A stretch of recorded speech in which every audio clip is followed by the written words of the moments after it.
नमस्कार, ये है डीडी न्यूज का साइबर अपराध के खिलाफ हल्ला बोल।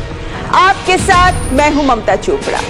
देशवासियों को साइबर अपराध के खिलाफ जंग में मजबूत करने की दिशा में, जागरूक करने की दिशा में ये है डीडी न्यूज का एक प्रयास, ताकि हम और आप साइबर अपराध से अपने देश को और अपने आप को सुरक्षित रख सके। क्योंकि अगर रहना चाहते हैं सेफ तो रहना होगा साइबर अलर्ट। चलिए सबसे पहले कार्यक्रम में एक सवाल का जवाब दें। आपका सबसे करीबी दोस्त कौन है? वो जिसके बिना आप कुछ नहीं करते, जो आपसे एक पल भी जुदा हो जाए तो आप घबरा जाते हैं, जिसके चेहरे से आपकी नजर ही नहीं हटती, जिसे चुप करा दिया जाए तो आप परेशान हो जाते हैं, जिसकी आपको आदत सी हो गई है। इस सवाल के जवाब के लिए कोई नाम तलाशने की जरूरत नहीं है, क्योंकि विडंबना ही है, लेकिन आज के दौर में ये सब बातें जिस पर सटीक बैठती हैं, वो है आपका मोबाइल फोन। सही कहा ना? और ये मोबाइल फोन आपका दोस्त है या दुश्मन, ये इस बात पर निर्भर करता है कि फोन यूज करते हुए आप कितनी सावधानी का प्रयोग करते हैं, कितना सेफ रखते हैं इसे। क्योंकि हमारे फोन में हमारे जीवन से जुड़ी सारी महत्वपूर्ण जानकारी, निजी जानकारी, सीक्रेट्स, वित्तीय जानकारी आदि सभी तो है। इसीलिए इसे सेफ रखना सबसे जरूरी है, क्योंकि लगभग सभी साइबर अपराध के तार इसी से जुड़े होते हैं। Phone calls, SMS, link, email, social media आदि, जिन्हें आप अधिकतर फोन पर ही एक्सेस करते हैं। और इस कार्यक्रम में मैं आपको वो सब बताऊंगी जो अगर आप मोबाइल फोन यूज करते हैं तो आपको पता होना ही चाहिए, ताकि आप रहें साइबर अलर्ट।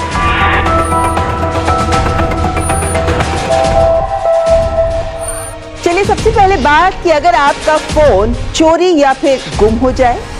बात करती हूँ श्वेता की। श्वेता मार्केट गई, कई दुकानों पर घूमी और जब घर पहुंची तो देखा मोबाइल फोन गायब था। वो घबरा गई कि करूं क्या। वाकई अगर आपका फोन चोरी हो जाए या गुम हो जाए तो समझ में नहीं आता कि करें क्या। तो आइए जानते हैं कि ऐसी सिचुएशन में करना क्या चाहिए। सबसे पहले मोबाइल फोन चोरी होने पर पुलिस को सूचित करें, एफआईआर दर्ज कराएं, क्योंकि आपके फोन का दुरुपयोग किसी अपराध में भी हो सकता है। अगर फोन नंबर के साथ बैंक अकाउंट भी जुड़ा है तो खाता भी तुरंत ब्लॉक कराएं। पुलिस कंप्लेंट के बाद संचार साथी पोर्टल या ऐप पर जाएं और उसके बाद यहां नागरिक केंद्रित सेवाओं पर जाकर अपना खोया या चोरी हुआ फोन ब्लॉक करें। इस ऑप्शन पर क्लिक करने पर पहले ऑप्शन पर जाकर अपना फोन नंबर, मोबाइल डिवाइस की सारी जानकारी, कब कहां गुम हुआ, फोन का IMEI नंबर, आपकी जानकारी, पुलिस में की गई शिकायत आदि जानकारी भरकर इसे सबमिट कर दें। रिपोर्ट किए गए मोबाइल हैंडसेट को 24 घंटे में ब्लॉक कर दिया जाता है और ट्रेसेबिलिटी रिपोर्ट तैयार होने पर आपको SMS से जानकारी भी दी जाती है और ये ट्रेसेबिलिटी रिपोर्ट उस पुलिस स्टेशन को भी भेजी जाती है जहां आपने फोन की रिपोर्ट दर्ज की है। ऐप या पोर्टल पर आप अपनी शिकायत का स्टेटस भी चेक कर सकते हैं और पुलिस स्टेशन से भी संपर्क कर सकते हैं। वैसे देखें तो आजकल फोन लग्जरी नहीं, नेसेसिटी, जरूरत बन गई है और नया मोबाइल फोन खरीदने के लिए ऑनलाइन भी बड़े बड़े आकर्षक ऑफर्स दिए जाते हैं। राहुल ने ऑनलाइन ई-कॉमर्स साइट से स्मार्टफोन खरीदा, लेकिन वो मोबाइल फोन काम नहीं कर रहा था। सर्विस सेंटर पहुंचा तो सर्विस सेंटर ने फोन का IMEI और सीरियल नंबर चेक करते हुए यूजर को बताया कि ये मोबाइल तो आउट ऑफ वारंटी है, फोन तो 2 साल पहले ही किसी और के द्वारा एक्टिवेट किया जा चुका था।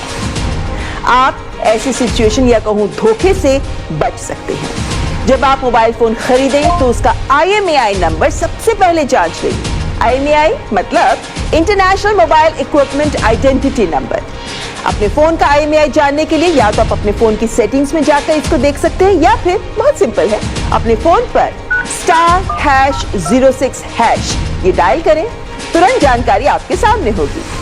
फोन चोरी का या डुप्लीकेट तो नहीं, ये जानने के लिए आप टाइप करें KYM, 15 डिजिट का IMEI नंबर डालें और 14422 पर आप SMS भेज दें, जानकारी आपके मोबाइल पे होगी। इसके अलावा आप संचार साथी पोर्टल या ऐप पर भी ये जानकारी हासिल कर सकते हैं। नागरिक केंद्रित सेवाओं पर क्लिक करें और फिर अपने मोबाइल हैंडसेट की वास्तविकता जाने इस ऑप्शन पर क्लिक करें। IMEI दर्ज करें, सबमिट कर दें और इससे भी इस IMEI नंबर के हैंडसेट की जानकारी तुरंत मिल जाएगी। वैसे आप जो यूज कर रहे हैं उस पर आपको स्टेटस मिल जाएगा एक्टिव फोन। वैसे इससे आपको ये जानकारी मिल पाएगी ये IMEI नंबर पहले से प्रयोग में है या फिर ब्लैक लिस्टेड तो नहीं है या फिर कहीं डुप्लीकेट तो नहीं है। इससे आप अवैध फोन या धोखे से बच सकते हैं। CEIR यानी सेंट्रल इक्विपमेंट आइडेंटिटी रजिस्टर एक सेंट्रलाइज सिस्टम है जो सभी मोबाइल डिवाइसेस को IMEI नंबर से ट्रैक कर सकता है। इनके द्वारा अब तक 22 लाख से अधिक फोन ब्लॉक किए जा चुके हैं। और अब बात फोन बेचने की। आप जब भी अपना फोन बेचने की सोचें तो कुछ बातें जानना बहुत आवश्यक है, क्योंकि फोन में आपका डेटा होता है जिसकी सुरक्षा सबसे महत्वपूर्ण है। तो अपने सारे डेटा का बैकअप जरूर लें और फिर क्या करना चाहिए, ध्यान से सुनिए।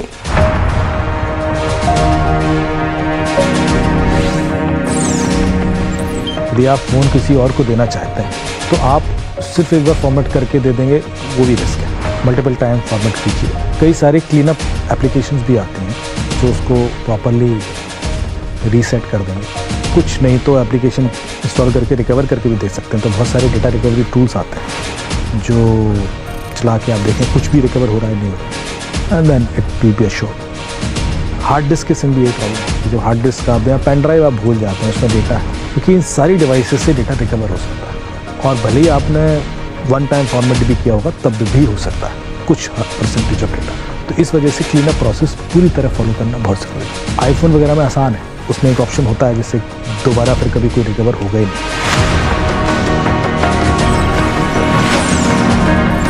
तो देखा आपने, फोन की फॉर्मेटिंग करते हुए भी आपको ध्यान रखना है। वैसे साइबर अपराधी इसे लेकर भी आपको निशाना बना सकते हैं, लेकिन सतर्क रहकर आप बच सकते हैं। साइबर हीरो भी बन सकते हैं और आपका फोन बना रहेगा आपका दोस्त। ये बात 1 महीने पहले की है, जब मैं अपना पुराना फ़ोन बेचना चाह रहा था। तो उस दरमियान मैंने कुछ वेबसाइट्स और ऐप्स में अपने फ़ोन को बेचने के लिए एड्स डाले और कुछ दिन के बाद ही मेरे किसी नोन के पास मैंने अपना फ़ोन बेच दिया। उन्होंने ख़रीद लिया, लेकिन मेरे से गलती ये हुई कि जो भी वेबसाइट्स और ऐप्स में मैंने उस फ़ोन को बेचने के लिए ऐड डाला था वो मैं डिलीट करना भूल गया था। और फ़ोन बेचने के कुछ दिनों के बाद ही मेरे पास एक अननोन नंबर से फ़ोन आता है और वो अपने आप को दिल्ली साइबर सेल ऑफिस से ऐसा बताते हैं कि वो बात कर रहे हैं। तो मैंने फ़ोन उठाया तो उन्होंने बोला कि सर आपने अपना कोई फ़ोन बेचा था। तो मैंने बोला जी हाँ, फ़ोन तो बेचा था। तो सर कहाँ बेचा था? तो मैंने बोला कि मैंने किन्हीं को बेचा था जो मेरे नोन थे। तो नहीं सर, एक्चुअली उस फ़ोन का गलत इस्तेमाल किया गया है और उस फ़ोन से बहुत बड़ा फ्रॉड हुआ है। वो फ़ोन आपके नाम से रजिस्टर्ड था, तो आपके अगेंस्ट एक केस रजिस्टर्ड हुआ है दिल्ली साइबर सेल में। उन्होंने मेरे फ़ोन के सारे डिटेल्स को एक एक करके बता दिया, जैसे मेरा फ़ोन मॉडल, मेरा IMEI नंबर, मेरा नाम। और मुझे कुछ ऐसा लगा कि यार ऐसा तो हो नहीं सकता है कि कोई मेरे फ़ोन का गलत इस्तेमाल करे।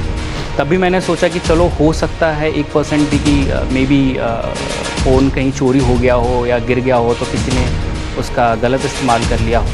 फिर उन्होंने बोला कि सर आपके अगेंस्ट केस तो रजिस्टर्ड हो गया है और इसके लिए सर कुछ पेपर वर्क्स करने हैं हमें।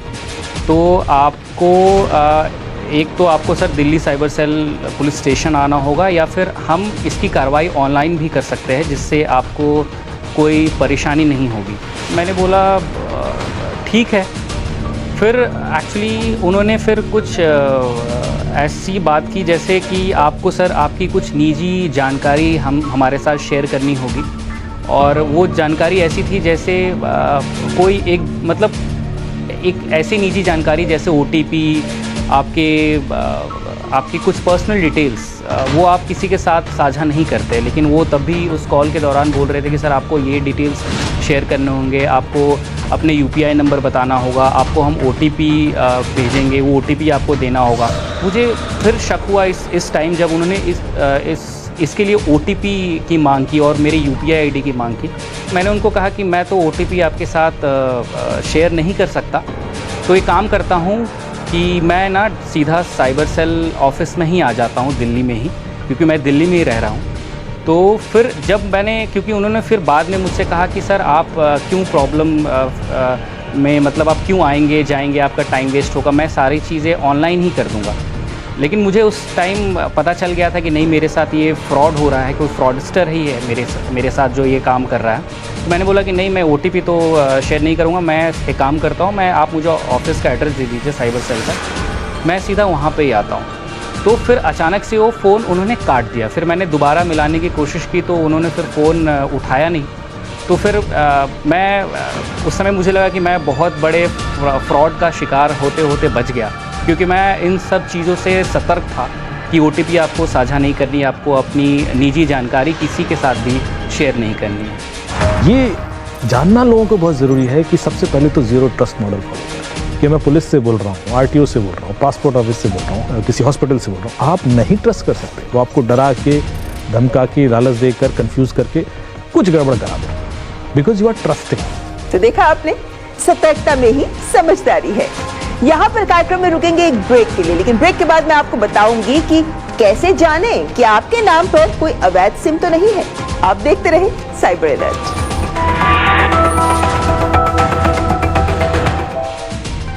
राजनीति की चाल से दुनिया के हाल तक, खेल के मैदान से किसान के खलियान तक, दिन भर की हर छोटी बड़ी खबर को समेटे खबर के हर किरदार को दिखाते हैं हम। DD न्यूज का प्राइम टाइम शो देखिए न्यूज नाइट हर रात 8 बजे।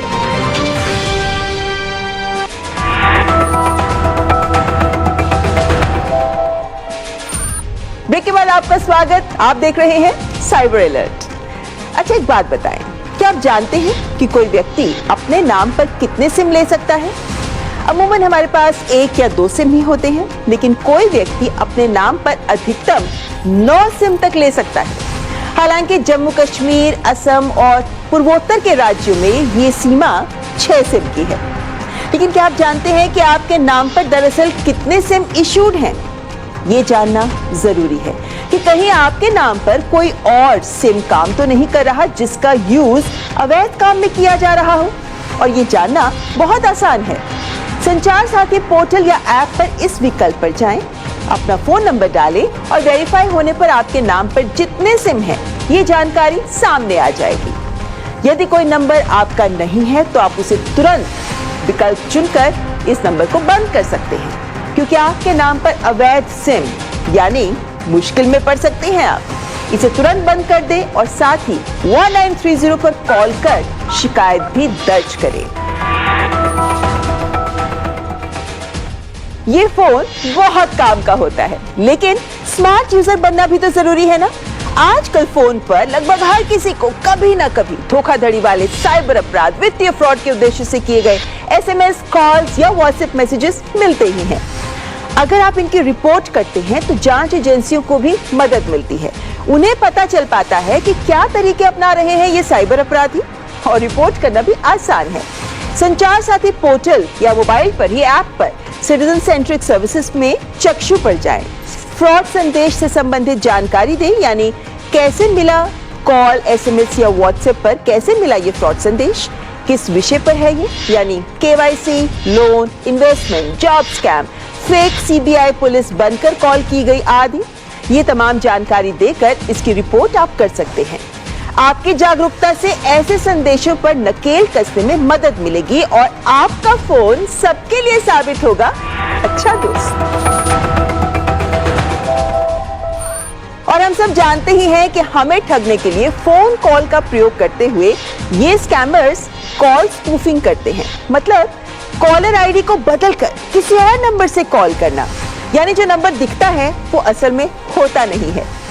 इंटरनेशनल सिम कार्ड्स और ई सिम आजकल आसानी से अवेलेबल है। तो साइबर ठग अपराध के लिए इनका प्रयोग करते हैं। तो आपको फोन पर कॉल भारत से ही आती दिखती थी, पर ये विदेश से की जाती थी और पहले ये बहुत कॉमन था। लेकिन डिपार्टमेंट ऑफ टेलीकॉम ने टेलीकॉम सर्विस प्रोवाइडर्स के साथ साथ international incoming call prevention system को शुरू किया, जिससे ये इंटरनेशनल स्पूफ कॉल्स में 90% तक इन्हें ब्लॉक कर दिया गया। इन साइबर अपराधियों ने भी अपना तरीका बदल दिया और अब इंटरनेशनल नंबर से ही कॉल्स आती हैं, जिसे लेकर सावधान रहना आवश्यक है। ये स्पैम कॉल्स हो सकती हैं। वैसे जब भी किसी अनजान नंबर से कॉल आती है तो क्या आप शुरू के 2 नंबर जो कंट्री कोड होता है उस पर ध्यान देते हैं? नहीं ना? तो अब ध्यान दीजिए। कॉल आए तो फोन नंबर के शुरू में दिख रहे कंट्री कोड पर ध्यान दें। भारत का कोड है +91। विदेशों से आने वाली कॉल्स पर आपको कुछ और कंट्री कोड नजर आएंगे, जैसे +92, +96, +97, +98 आदि। ये कोड्स दूसरी कंट्रीज के हैं और ये फ्रॉड कॉल्स हो सकती हैं। और इन दिनों अनजान नंबरों से अंतर्राष्ट्रीय कॉल्स आने के मामले देखे जा रहे हैं। और आपको इस बात का ध्यान रखना है कि अगर आपको भारत के नंबर से कॉल आती है लेकिन कॉल करने वाला भारत में नहीं है और ये कॉल भारत के बाहर से आई है, तो ये संदिग्ध कॉल है। सतर्क हो जाए, यानी व्यक्ति अपनी पहचान छिपा कर कॉल कर रहा है। तुरंत संचार साथी पोर्टल या ऐप पर जाएं। नागरिक केंद्रित सेवाओं यानी सिटीजन सेंट्रिक सर्विसेज के अंतर्गत भारतीय नंबर से आने वाली अंतर्राष्ट्रीय कॉल के ऑप्शन पर क्लिक करें और सारी डिटेल्स देकर सबमिट कर दें। ऐसी कॉल्स की रिपोर्ट जरूरी है।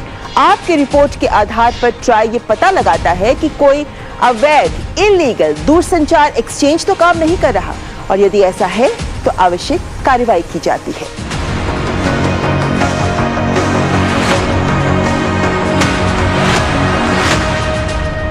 बड़े काम का है ये संचार साथी पोर्टल। वैसे आप गूगल प्ले स्टोर और एप्पल ऐप स्टोर से भी संचार साथी ऐप डाउनलोड जरूर कर लें और इसे यूज कर स्मार्ट साइबर यूजर बन जाए।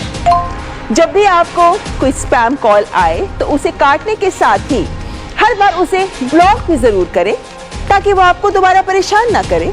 और ये तो अब आप जानते ही हैं कि अनजान लोगों की वीडियो कॉल्स कभी मत उठाएं। व्हाट्सएप पर एक फीचर है जिसका आप प्रयोग कर सकते हैं। सेटिंग्स में जाएं, प्राइवेसी पर जाकर स्क्रॉल डाउन करें और कॉल्स पर जाकर साइलेंस अननोन कॉलर्स ऑप्शन को एक्टिवेट कर दें। इससे अनजान लोगों की कॉल्स आपको डिस्टर्ब नहीं करेंगी।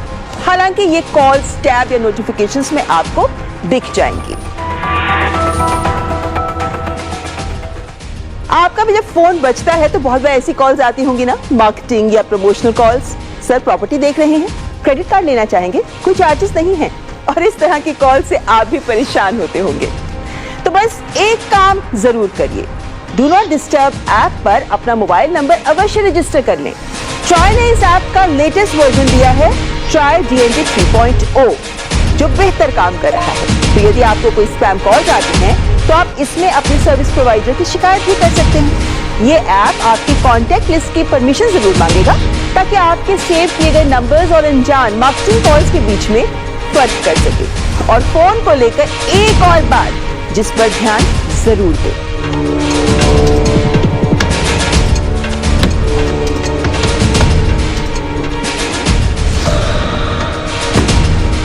Excuse me sir. जी बताइए। सर मुझे आपकी मदद चाहिए थी। बताओ भाई। सर मुझे कॉल करनी है। यार थोड़ा बिजी हूँ भाई। सर प्लीज़ करा दीजिए, अर्जेंट है सर, प्लीज़ करा दीजिए सर।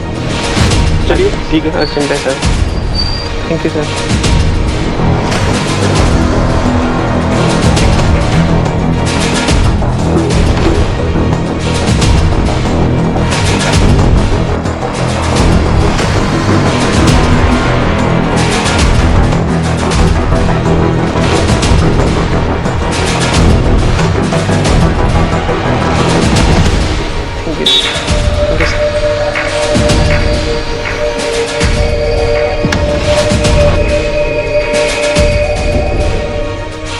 देखा आपने, इससे सबक ये है कि अपना मोबाइल कभी किसी को कुछ सेकंड के लिए भी ना दे। कुछ सेकंड में ही वो आपके फोन में कोई ऐप डाउनलोड कर सकते हैं या कॉल फॉरवर्डिंग फीचर डाल सकते हैं, कोई मैलवेयर डाल सकते हैं। आपने तो मानवता के नाते मदद कर दी, लेकिन जब फोन की बात हो तो इस तरह की मदद करना भारी पड़ सकता है। वैसे आप चाहें तो मदद करें, मगर कुछ इस तरह।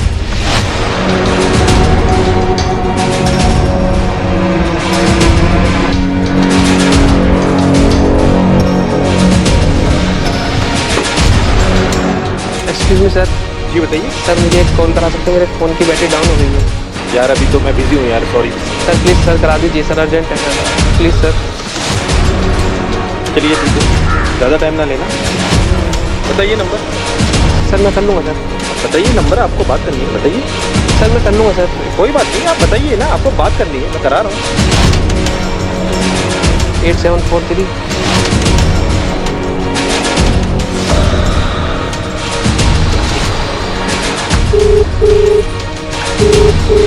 हेलो।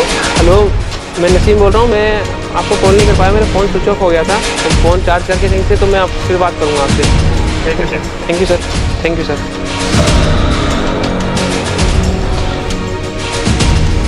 तो इस तरह आप भी बनिए फोन के स्मार्ट यूजर, ताकि ये बना रहे आपका सच्चा दोस्त। आपका फोन और इसकी सुरक्षा सुनिश्चित करना आप ही के हाथ में है।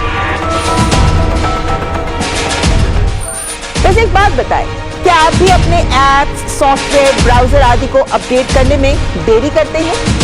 पिछली बार कब किए थे आपने अपने ऐप्स, ब्राउजर अपडेट? याद रखें, अपने ऐप, सॉफ्टवेयर, ब्राउजर को हमेशा अपडेटेड रखें। आप सोच रहे होंगे कि क्यों? सही तो काम कर रहे हैं। दरअसल जैसे जैसे वल्नरेबिलिटीज या सॉफ्टवेयर की कमजोरियां सामने आती हैं, जो आती रहती हैं, तो इन कंपनीज में टीम ऑफ एक्सपर्ट्स होते हैं जो इन्हीं कमजोरियों पर नजर रखते हैं और पता चलते ही सिक्योरिटी फीचर्स डालकर अपडेट दे देते हैं, जो आपका सिस्टम आपको आगाह करता है कि अपडेट इज रेडी, इसे इग्नोर ना करें। Indian computer emergency response team यानी CERT-IN ने पिछले साल पुराने सॉफ्टवेयर का यूज करने वाले एप्पल प्रोडक्ट यूजर्स के लिए एडवाइजरी भी जारी की थी, क्योंकि अपडेटेड सॉफ्टवेयर ना यूज करने पर आपकी सुरक्षा खतरे में पड़ जाती है। पुराने मॉडल्स लेटेस्ट iOS सपोर्ट नहीं करते। और ध्यान रखें कि खतरनाक लिंक या डाउनलोड्स किसी भी डिवाइस की सुरक्षा को खतरे में डाल सकते हैं, फिर चाहे वो एंड्रॉयड हो या फिर iOS। हमें भी कई ईमेल्स और मैसेजेस मिले हैं जिनमें ये पूछा गया है कि एंड्रॉयड प्लेटफॉर्म के साथ साथ iOS प्लेटफॉर्म पर भी क्या एहतियात बरतनी चाहिए। ये भी जरूरी है, आपको बताते हैं, जानते हैं साइबर एक्सपर्ट से। iOS डिवाइसेस को थोड़ा सिक्योर मानते हैं, क्योंकि एक क्लोज्ड इकोसिस्टम होता है, तो उनको सिक्योर रखना और सिक्योर बनाना इजी होता है। लेकिन इसका मतलब ये बिल्कुल नहीं है कि iOS प्लेटफॉर्म यूज़ कर रहे हैं तो आप बिल्कुल सेफ और सिक्योर हैं। आपको जो सावधानियां बरतनी हैं एक नॉर्मल मोबाइल फ़ोन में, वो आपको iOS के साथ भी बरतना चाहिए। आपको जो ऐप्स होते हैं वो अननेसेसरी ऐप्स बिल्कुल ही डाउनलोड नहीं करना है, अपने फ़ोन पे नहीं रखना है। जो ऐप्स की सेटिंग्स हैं और जो फ़ोन के जो नॉर्मल सेटिंग्स होते हैं आईफोन के, उसमें आपको उतनी ही सेटिंग्स को इनेबल रखना चाहिए जितनी की आपको ज़रूरत हो। जो अपने लोकेशन ट्रैकिंग, डेटा शेयरिंग, ऐसे जो भी आपके सेटिंग्स होते हैं उनको डिसेबल रखना चाहिए। और जो ऐप्स जब आप इंस्टॉल कर रहे हो तो ऐप्स को परमिशन देते समय बहुत ध्यान रखना है कि हम किसी भी ऐप को अपने लोकेशन या फिर अपनी गैलरी या कैमरे को यूज़ करने की सेटिंग्स या अप्रूवल न दें। इसके अलावा 2 फैक्टर ऑथेंटिकेशन जो आपका एप्पल आईडी होता है उसको सिक्योर रखने के लिए आपको 2 फैक्टर ऑथेंटिकेशन वो आपको इनेबल रखना है। स्ट्रॉन्ग पासवर्ड्स और बायोमेट्रिक्स का इस्तेमाल आपको करना चाहिए। जो लोग कई बार यूज़र प्रोफाइल और ये बेटर बनाने के लिए जो iOS का एक बेसिक सिक्योरिटी फीचर होता है उसको ब्रीच करना चाहते हैं, जिसको हम iOS जेल ब्रेकिंग कहते हैं, तो बिल्कुल इससे परहेज करना चाहिए। और एक फीचर होता है जिसको कहते हैं फाइंड माई आईफोन, इस फीचर को हमेशा आप इनेबल करके रखिए। उससे क्या है, कभी आपका फ़ोन गुम हो जाता है तो आप रिमोटली फ़ोन को लोकेट करना या अपने iOS डिवाइस से डेटा इरेज करना उससे संभव हो जाता है। तो एहतियात बरतनी तो हर प्लेटफॉर्म पर जरूरी है। वैसे लोग एहतियात के लिए ही VPN यानी वर्चुअल प्राइवेट नेटवर्क का भी उपयोग करते हैं, ताकि आपकी ऑनलाइन एक्टिविटीज को साइबर क्रिमिनल ट्रैक ना कर सके। लेकिन इसकी भी कमजोरियां हैं। आप यदि दिल्ली में हैं तो दिल्ली के IP एड्रेसेस ही आपके रिकॉर्ड्स में आएंगे, और यदि आपकी लोकेशन मूव नहीं कर रही है और आपका IP मूव कर गया है तो हम उसको थोड़ा सस्पेक्टिंग देख लेंगे एक बार। यार ऐसा कहना है कि ये बंदा तो यहाँ है, इसका अकाउंट यूज तो नहीं हो तो I should give an alert. तो लोग क्या करते हैं कि इस ऐसे केसेस में VPN यूज़ करते हैं। VPN क्या करता है कि आपको इंडिया का भी दिखा सकता है और आप इंडिया में हो, तो बहुत सारी ऐसी इंफॉर्मेशंस हम जो ट्रस्टवर्दी होती है वो IP एड्रेसेस के बेस पर ही होती है, और इस वजह से IP एड्रेस यदि चेंज हो जाता है या VPN यूज करता है तो वो उस फिल्टर में नहीं आता और वो ड्यूल अकाउंट अपेंडेड अकाउंट की तरह दिखने लगता है। अभी क्या है कि उस तरह के टूल्स के लिए एब्यूजिव IP का एक डेटाबेस बनना शुरू हुआ और वो भी रेगुलर अपडेट होता है कि कौन कौन से IPs हैं जो एब्यूजिवली यूज हो रहे हैं, VPN के खासतौर से, उसमें अधिकतर VPN IPs हैं। तो कई सारे बैंक्स की इंटरनल ऐप में ये प्रोविजन अब डाल दिया है कि यदि आपने VPN यूज़ किया तो वो ऐप चलेगी, ट्रांजेक्शन। और आपके या किसी के साथ अगर साइबर फ्रॉड हो जाता है, पता है ना क्या करना है आपको? तुरंत 1930 पर कॉल करें और साइबर क्राइम पोर्टल पर भी शिकायत अवश्य दर्ज करें। और ध्यान रहे, साइबर अपराधी customerslegaladvice.in नाम से नकली वेबसाइट बनाकर भी ठग रहे हैं। सिर्फ साइबर क्राइम पोर्टल पर ही शिकायत करें। gov.in ही आधिकारिक सरकारी वेबसाइट्स होती हैं। साइबर दुनिया में इस सप्ताह कौन सी खास खबरें रही, आइए दिखाते हैं आपको साइबर समाचार।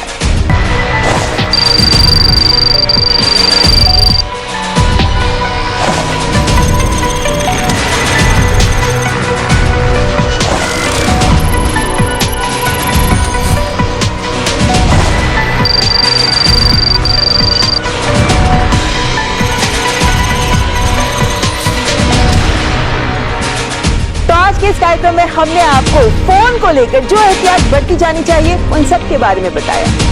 ये कार्यक्रम है आपके लिए। आप अपने अनुभव हमारे साथ जरूर साझा करें। आइए मिलकर साइबर अपराध के खिलाफ इस लड़ाई से पार पाएं।